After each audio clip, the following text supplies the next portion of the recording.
Morning guys, tara. Sugdan na to, sugdan na welding oh. So kato dito, diha na po itong isa ron. Pagsumpay na po may diha. Pero gipatag sa kay para align ang pipe po niya no. Gipatag pa sa Hitachi.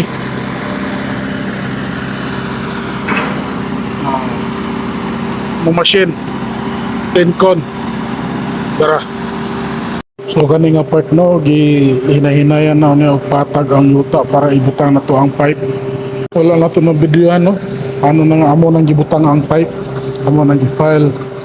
So mo na siya guys, kamo i-align na siya para magligid mga ligid magod. So amo sa ingin sa na siya file.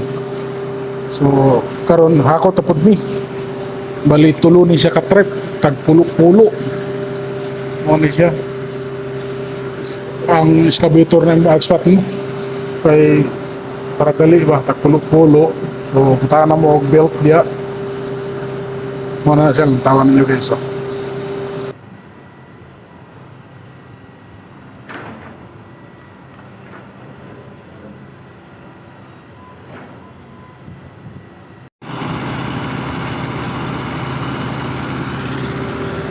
So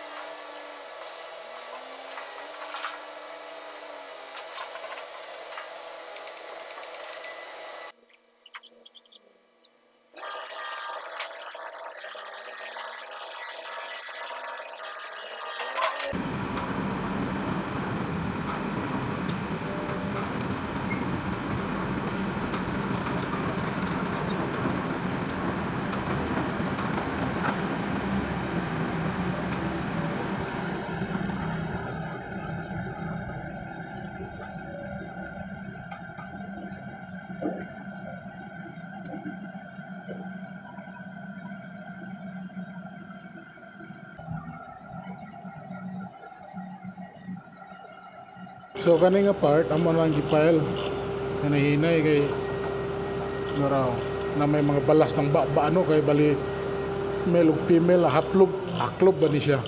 So mano ni siya guys. Yag haswat ug Hitachi dayon ato ipaslak na siya diha. So mano niya.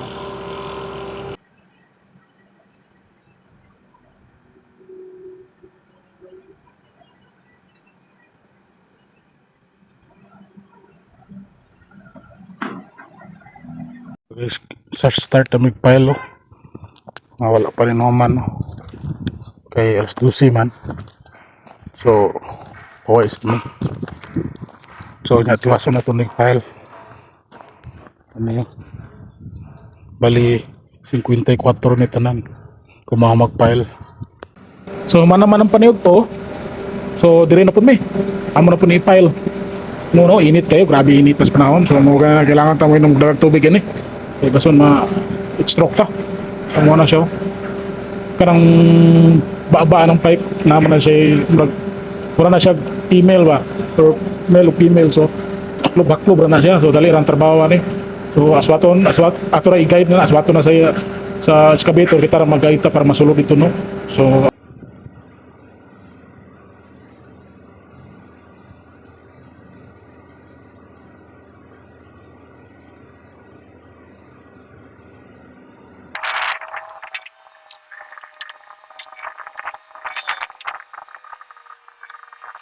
na mag-file dara